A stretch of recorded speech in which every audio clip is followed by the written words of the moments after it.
history, European nationalism, revision part.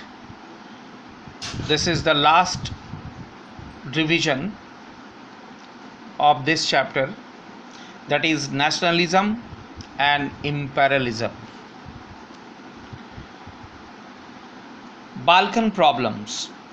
Most serious source of nationalist tension is Europe after 1871 was the Balkan area.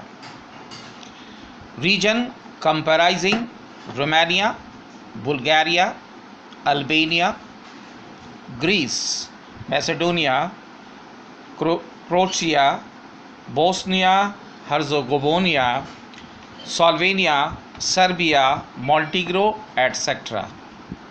A large part was controlled by Ottoman Empire. Idea of romantic nationalism and disintegration of Ottoman Empire made this region explosive. Rebellious nationalism in Balkans attempted to win back their long lost independence. Nationalism and imperialism means राष्ट्रवाद और साम्राज्यवाद. राष्ट्रवाद के साथ साथ साम्राज्यवाद भी Europe में बहुत तेज़ी से बढ़ा और इस दौरान यूरोप की सबसे बड़ा प्रॉब्लम था जो यूरोप का एक ऐसा क्षेत्र था जिसे बाल्कन का क्षेत्र कहा जाता है. यहाँ अनेकों समस्याएं थी, अनेकों प्रॉब्लम था. जैसा कि हम देखते हैं कि ज़्यादातर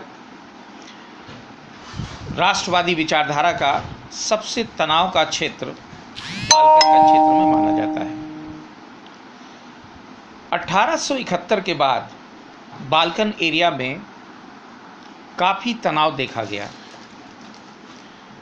बाल्कन एक ऐसा क्षेत्र था जिसमें कई छोटे छोटे देश थे. अगर आज के संदर्भ में देखा जाए तो वो देश उन दिनों Romania, Bulgaria, Albania, Greece, Macedonia, Croatia, Bosnia, Herzegovina, Slovenia, Serbia और मोंटेनेग्रो जैसे छोटे छोटे देश थे जो कि अलग अलग भागों में बटे हुए थे, जिनके शासक अलग अलग था और कोई भी देश एक स्वतंत्र शक्ति के रूप में नहीं था. ये पूरे बाल्कन क्षेत्र का विशाल क्षेत्र में ऑटोमन एम्पायर का साम्राज्य था, इसका शासन व्यवस्था था और यहाँ रोमांटिक नेशनलिज़म बहुत तेज़ी से आगे, रोमांटिक नेशनलिज़म की भावना बहुत तेज़ी से बढ़ रही थी. लोगों में ऑटोमन साम्राज्य का विरोध भी शुरू हो गया था क्योंकि लंबे अरसे से ऑटोमन साम्राज्य का आधिपत्य था इन क्षेत्रों में और हर छोटा देश अपने आप को स्वतंत्र घोषित करना चाहता था. और इस दौरान बाल्कन के क्षेत्र में बहुत सारे उपद्रव हुए, बहुत सारे आंदोलन हुए और ये सारे के सारे देश स्वतंत्र होने के लिए संघर्षशील थे. Condition leading to world war first.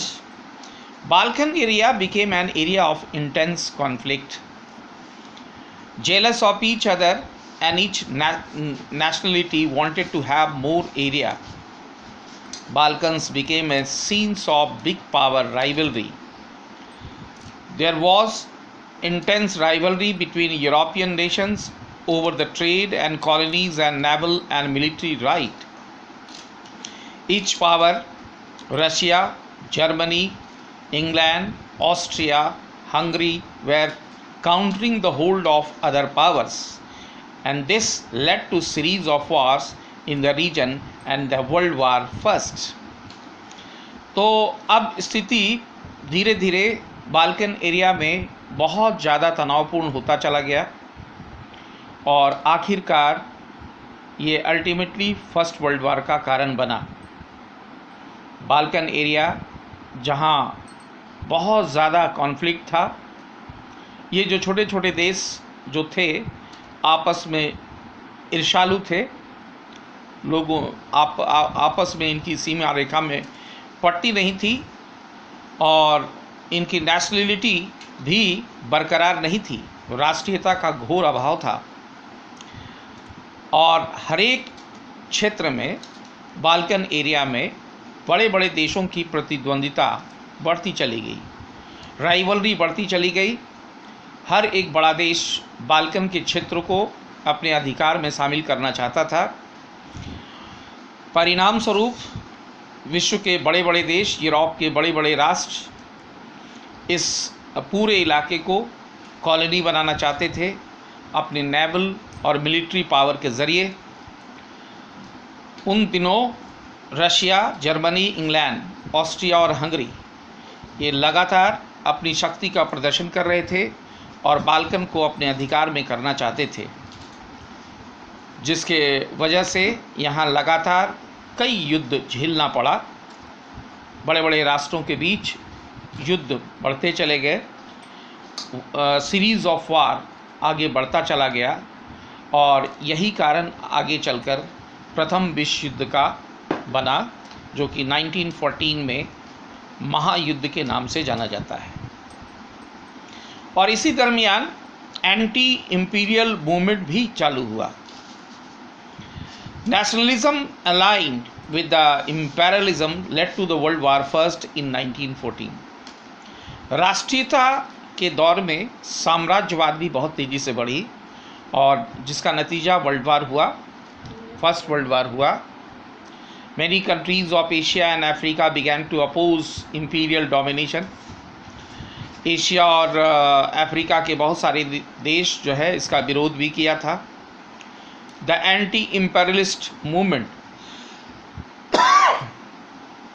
led to struggle for independence nation states। और एंटी इम्पेरियलिस्ट मूवमेंट भी साथ साथ चला, संघर्ष चला और अपने देश को स्वतंत्र करने के लिए, नेशन स्टेट्स बनाने के लिए भी अभियान चले।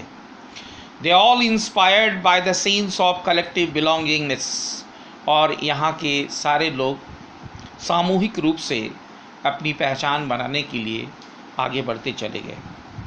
The idea of nation states came to be accepted as a natural and universal. Ultimately, nation states की अवधारणा को सारे राष्ट्रों ने स्वीकार किया और माना कि हर एक देश एक राष्ट्रीय राज्य की परिकल्पना होनी चाहिए, स्वतंत्र अस्तित्व होना चाहिए। इसके बाद हमारा सबसे लास्ट टॉपिक रिविजन्स का होता है, वो है विजुअलाइजिंग द नेशन, राष्ट्र को प्रदर्शित करना। जैसा कि पहले भी हम डिटेल्स में बताए थे कि अगर किसी व्यक्ति को दर्शाना होता है तो उसके फिगर बनाए जाते हैं, स्टैचू बनाया जाता है और कई तरह के चित्रों को अंकित किया जाता है। लेकिन अगर किसी राष्ट्र का चेहरा, किसी राष्ट्र को प्रदर्शित करना होता है तो कई रूपों में प्रदर्शित किया जाता है। Artist in 18th and 19th centuries personified nations, represented country as a person called allegory. Female figure became an allegory of the nation. During the French Revolution, artists used female allegory to poverty ideas like liberty, justice, and republic. In France, she was Christian Marine. The red cap, the tricolor, the cockade are representing liberty and the republic. Germania became the allegory of Germany, and Germania wears a crown of oak leaves as a German oak stands for heroism. तो 18वीं और 19वीं शताब्दी में राष्ट्र को प्रदर्शित करने के लिए कई रूपों में प्रदर्शित किया गया।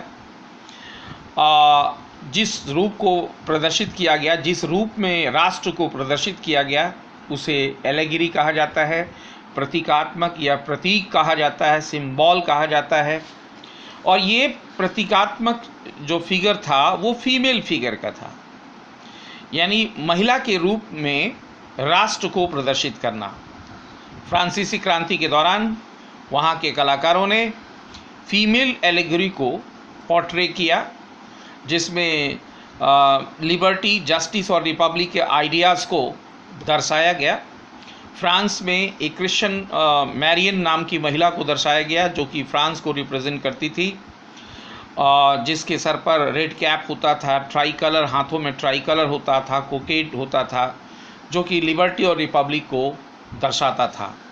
इसी तरह से जर्मनी में भी एक प्रतीकात्मक रूप दिया गया, जर्मेनिया नाम का, और जर्मेनिया को अपने माथे पर ओक लीव्स, जो कि उसके मुकुट का रूप दिया गया, और ओक जो था जर्मनी में बहादुरी का प्रतीक था।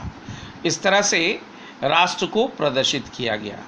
अब हम तमाम ये पूरे चैप्टर्स को दोबारा हम पढ़े, यानी रिवीजन किया। हर एक पार्ट का रिवीजन यहाँ संपन्न होता है, कोई भी पार्ट छूटा नहीं है। पहले इसका डिटेल्स हमने देखा, उसके बाद रिवीजन हमने किया।